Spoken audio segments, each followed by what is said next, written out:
ফেসে অ্যাপ্লাই করতে পারবো। কিন্তু এই যে টোনারটা এটা স্প্রেতে নেই, মানে স্প্রে ফর্মে নেই, এর স্প্রে পাওয়া যায়, বাট আমার কাছে যেটা আছে সেটা আছে এরকম কটন কোনো টিস্যু নিয়ে নেবে, যেগুলো ওয়াইপস, হ্যাঁ না এটা সামারে নয়, এটা উইন্টারে।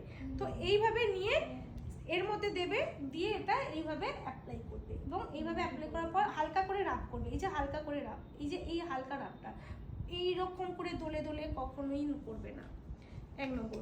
2 নম্বর, তোমরা টোনার অ্যাপ্লাই করার সাথে সাথে ময়েশ্চারাইজারে চলে যাও, ওটা করবে না। টোনার অ্যাপ্লাই করার পর স্কিনটাকে একটু রেস্ট দাও, এটাকে অ্যাবজর্ব হতে দাও।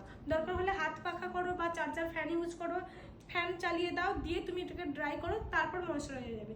একটা প্রোডাক্ট থেকে আর একটা প্রোডাক্টের মিনিমাম 1 মিনিটের গ্যাপ থাকবে, ম্যাক্সিমাম 3 মিনিট গ্যাপ থাকবেই, এই গ্যাপটা রাখতে হবে। এবার বলি 1 মিনিটের গ্যাপ কখন থাকবে, যখন আমার ফ্যান চলবে।